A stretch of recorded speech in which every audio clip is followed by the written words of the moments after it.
বীজগণিতের জনক হচ্ছে আল খরেজমি, ইরানের বংশোদ্ভূত। তারপরে তোমাদের ক্যালকুলাস, ম্যাথামেটিক্স একটা পার্টের নাম হচ্ছে ক্যালকুলাস, যার জনক হচ্ছে নিউটন। এরকম বেশ কিছু পার্ট আছে। প্রশ্ন তো হতেই পারে যে ম্যাথামেটিক্সের জনক কে, এই প্রশ্নটা কমন প্রশ্ন, বা জ্যামিতির জনক কে, এগুলো হবে খুব স্বাভাবিক জায়গা। এর সঙ্গে আর বিশেষ কিছু জায়গা আমি দেখছি না, এগুলো মেনলি তোমাদের মোটামুটি দেখতে হবে ম্যাথামেটিক্স থেকে। আর এর বাইরে আউট অফ দ্য বক্স কিছু কোশ্চেন আসতে পারে। কিরকম? হয়তো তুমি জানোই না, তোমাকে কোশ্চেন করে দেওয়া হলো, বলা হলো যে একজন ব্যক্তি তোমাকে 1 কেজি আপেলের দাম ও তোমার ও লসে বিক্রি করছে, ও 120 টাকা কিনে তোমাকে 110 টাকা বিক্রি করছে, কিন্তু মাপে তোমাকে কম দিচ্ছে, মাপে তোমাকে 800 গ্রাম দিচ্ছে। তাহলে ওই ব্যক্তি যে বিক্রি করলো সেই দোকানদার লাভ হলো না লস হলো? কি কোশ্চেন এগুলো? মানে তোমাকে দাম কম নিচ্ছে ঠিকই, কিন্তু তো ওজনও কম দিচ্ছে। এই ধরনের কোশ্চেন ইন্টারভিউ বোর্ডে করা হয়, আমি নিজে শিকার। তো ইন্টারভিউ বোর্ডে এরকম প্রশ্ন করা হয় অনেক সময়, এবং এই ধরনের মানে কি বলবো, মানে পাজল কোশ্চেন হয় ইন্টারভিউ। সেক্ষেত্রে তোমার কিন্তু সাধারণ জ্ঞান কাজে লাগাতে হবে। মানে সবকিছুই সিলেবাস থেকে আসবে এমন কিছু জায়গার ক্ষেত্রে কিন্তু নিজের নলেজ, নিজের যে শিক্ষা, যে তুমি শিখে এসছো, সেখান থেকে কিন্তু কিছু জায়গা কাজে লাগাতে হবে। তো এই হচ্ছে অ্যাট এ গ্ল্যান্স খুব সংক্ষেপে ম্যাথামেটিক্সের একটা জায়গা। এবং ম্যাথামেটিক্স সম্বন্ধে আমি যেটা না বললে ভুল হবে, সেটা হচ্ছে এই ম্যাথামেটিক্স, ইংলিশে বলা হচ্ছে ম্যাথামেটিক্স, বাংলায় বলা হচ্ছে গণিত।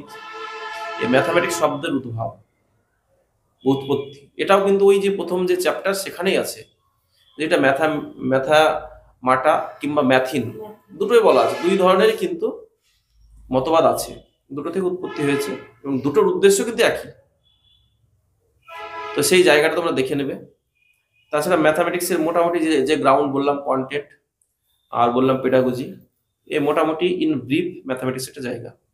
কারণ তোমাদের ইন্টারভিউ বোর্ডে ম্যাথামেটিক্স থেকেই যে 10 মিনিট কোশ্চেন করবে এমন না, 1 মিনিটও কোশ্চেন করতে পারে, দুটো কোশ্চেন ছেড়ে দিল, কারণ তোমাকে সব গ্রাউন্ড থেকে কোশ্চেন করা হবে। এমন হতে পারে কোনো গ্রাউন্ড থেকে কোশ্চেন, শুধু ম্যাথামেটিক্স থেকে কোশ্চেন হতে পারে, তো সেক্ষেত্রে তোমার ম্যাথামেটিক্স কোশ্চেন 3টে 4টে হতে পারে। আদারওয়াইজ কোশ্চেন 1 থেকে 2টোর মধ্যে সীমাবদ্ধ থাকবে।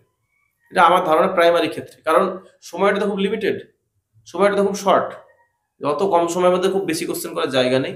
যদি অন্য ইন্টারভিউতে তাহলে আমি আরো অনেক বিস্তারিত জায়গা বলতে পারতাম, যেগুলো আমি বলবো না এখানে, যে এখানে সেটা প্রয়োজন হবে না। হায়ার ম্যাথামেটিক্স তো প্রশ্নই আসছে না, জাস্ট আমাদের 10th স্ট্যান্ডার্ডের যে ম্যাথামেটিক্স সেগুলো। এবার পরিমিতি থেকে তোমাদেরকে প্রশ্ন করতেই পারে, না করার কিছু নেই। বিশেষ করে ওই যে মানে আকৃতিগুলো সম্বন্ধে, যে একটা চোঙাকৃতি ঘনবস্তুর উদাহরণ দিন, চোঙের মতো দেখতে, গ্যাসের সিলিন্ডার, জলের পাইপ। তাহলে চোঙ সম্বন্ধে ধারণা থাকতে পারে, তুমি উদাহরণ দিতে পারবে না। কোনো কিছুর উদাহরণ জানতে চাইছে মানে তোমার কিন্তু সেই বিষয়টা কনসেপ্ট না থাকলে তুমি উদাহরণটা দিতে পারবে না। এবং এই চোঙগুলোকে বলা হয় লম্ব বৃত্তাকার চোঙ। এবার তোমার বলা হলো চোঙের ভালো নাম হচ্ছে লম্ব বৃত্তাকার চোঙ, রাইট সার্কুলার সিলিন্ডার। লম্ব এবং বৃত্তাকার চোঙ এর মানে কি? মানে হচ্ছে ওই চোঙটা লম্বা হবে এবং ওর মুখগুলো কিরকম হবে? বৃত্তাকার হবে। বুঝা গেল? তো অনেক সময় বলে দুমুখ খোলা চোঙ, জলের পাইপ 2 মুখটা কাটা আছে। 2 মুখ বন্ধ চোঙ, গ্যাসের সিলিন্ডার 2 মুখ বন্ধ আছে। 1 মুখ খোলা চোঙ, অনেক ধরনের চোঙ হতে পারে।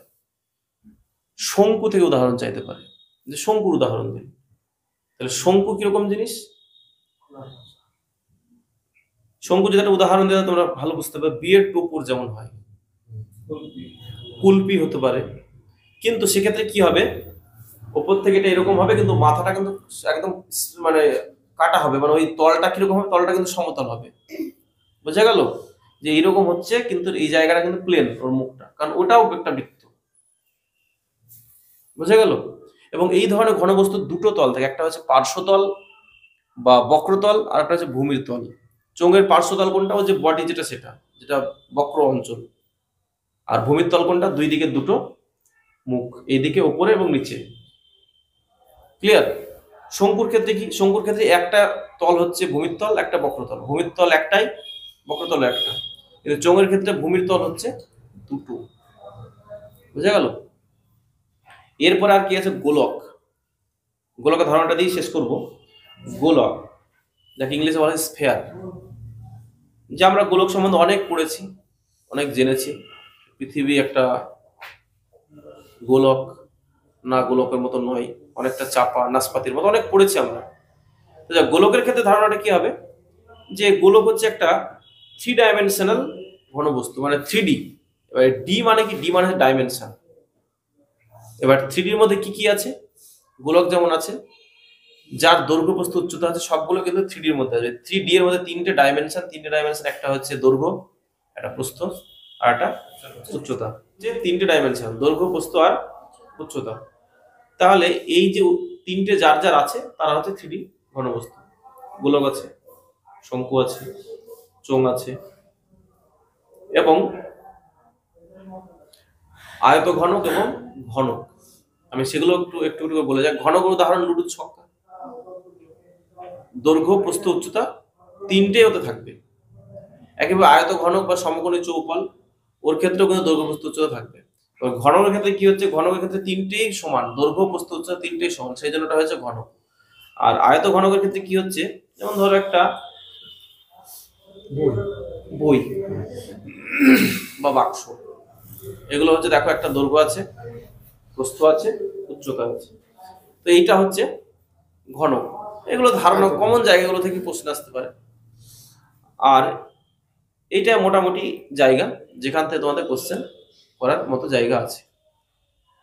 এমন নয় তোমাকে হয়তো গিয়ে বললো যে আপনি আয়ত ঘনকের আয়তনের সূত্রটা বলুন, এটা কোশ্চেন হবে না, এই ধরনের কোশ্চেন হয় না।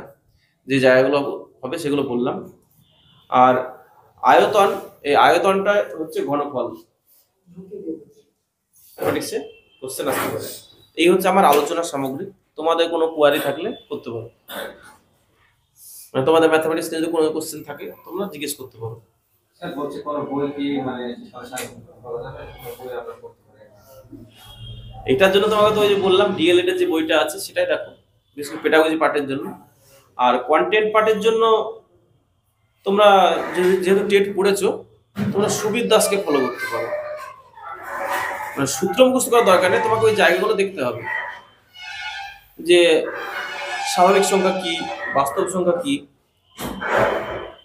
যেমন শূন্য, শূন্যকে কি সংখ্যা বলবো, শূন্য মূলত সংখ্যা হবে, শূন্য কি স্বাভাবিক সংখ্যা হবে না বাস্তব সংখ্যা হবে, এই জায়গাটা কনফিউশন তৈরি হয় অনেকের। বাস্তব সংখ্যা, হ্যাঁ, শূন্য কিন্তু স্বাভাবিক সংখ্যা হবে না, শূন্য অলওয়েজ একটা বাস্তব সংখ্যা, এবং শূন্য মূলত সংখ্যা হতে পারে। তো এইগুলো হচ্ছে ধারণা। আর তাছাড়া মোটামুটি বলে দিয়েছি। অবশ্যই তোমাকে এক্সাম্পলে জিজ্ঞেস করবে, তোমাকে বলবে না যে ওই আপনি ওই ফর্মুলাটা বলুন, এগুলো হয় না ইন্টারভিউ। আর তোমার ক্ষেত্রে আরেকটা জিনিস যেটা হয়, যে তোমাকে উদাহরণ তো দিবে, উদাহরণ চাইতে পারে, বা কাউন্টার কোশ্চেন করতে পারে। তোমাকে হয়তো একটা প্রশ্ন করলো, তুমি পারলে না বা তুমি পারলে, সেখানে একটা কাউন্টার কোশ্চেন হতে পারে। বুঝে গেল? তো এই হচ্ছে মোটামুটি। এবার তোমরা আরো কিছু কোশ্চেন তাহলে ম্যাথমেটিক্স থেকে করতে পারো। আজকে প্রাথমিক একটা ক্লাস হলো, আবারও হবে ম্যাথের উপরে। এবার এরপরে যখন ম্যাথমেটিক্স ক্লাস হবে তখন আমি ওই এক একটা জায়গা ধরে বলে দেবো। একটা সামগ্রিক ক্লাস হলো, তো পুরোটা হয়তো এক্সপ্লেনেশন হলো না। মানে যেগুলো আলোচনা সবগুলো কিন্তু তোমরা কালচার করেছো, যেহেতু তোমরা টেট দিয়েছো, এই প্রত্যেকটা জায়গায় তোমাদের কালচার করা আছে। হতে পারে সেটা কালচারে নেই এখন। আর ম্যাথমেটিক্স অ্যাবস্ট্রাক্ট, মানে এর প্রকৃতি তো বিমূর্ত, ফলে এটা অল্প দিনে ভুলে যাওয়া, মানে ভুলে যায় সবাই। এটা একটু প্র্যাকটিস না থাকলে ভুলে যাওয়ার সম্ভাবনাটা সবথেকে বেশি। তো এটা হচ্ছে ম্যাথমেটিক্স সম্বন্ধে একটা মানে খুব ইন ব্রিফ একটা ডিসকাশন। দেখো না, এখনো তো সময় আছে, স্যার আলোচনা করলো, ওই বিষয়গুলো দেখো, দেখার পর দরকার হলে আবার ক্লাস হবে ম্যাথের উপর, ঠিক আছে? মানে জায়গাটা এরকম একটা আলোচনা থাকবে আমাদের। এবার তুমি যদি বলো অনুপাত নিয়ে আলোচনা করতে, অনুপাত নিয়ে আলোচনা করতে গেলে আজকে ইন্টারভিউ হবে, অনুপাতের আলোচনাটাই সারাদিন ধরে হবে, এরকম হতে পারে। তো সেটা তো নয়, আমাদের উদ্দেশ্য হচ্ছে যে ইন্টারভিউ হবে, ডেমো ক্লাসও হবে, সাথে অল্প একটু করে আলোচনা হবে, যে আলোচনাটা তোমাদের সেই পুরনো জায়গাটাকে মনে করিয়ে দেওয়া, যাতে তোমরা গিয়ে ওই জায়গাটা, তোমাদের ব্রেন ওটা হিট করবে, ফলে তোমরা যেন গিয়ে ওই জায়গাটা কালচার করো। আর এখন তো মোবাইল সবাই সুবিধা হয়েছে, এখন তুমি তো মানে এতে দেখতে পাবে, গুগল সার্চ করলে মানে বিভিন্ন বিষয়ের ধারণা পাবে। এমনকি ওটা এখন সুবিধা হয়ে গেছে, এটা বাংলা কনভার্টও হয়, গুগলটা বাংলা কনভার্টও করে দেয়। বাংলায় কনভার্ট করলে তোমার বুঝতে সুবিধা হয়, যদি ইংলিশ বুঝতে না অসুবিধা হয়। দেখো, তারপরে আবার আলোচনা হবে আর একদিন। ঠিক আছে, কোন জায়গাগুলো প্রবলেম হচ্ছে দেখতে গিয়ে প্রবলেমটা বেরোবে। এখন হয়তো বলতে পারছো না, মনে পড়ছে না, দেখলে হ্যাঁ। সমস্যা আসবে, সেই সমস্যাগুলো তখন ডিসকাস করা হবে। হ্যাঁ, না, বলার তো অনেক জায়গা আছে, আমি জাস্ট যেটুকু না বললেই নয় সেই জায়গাটাকে আমি টাচ করলাম। ঠিক আছে, চলো শুরু করি ঠিক ইন্টারভিউ। আছে।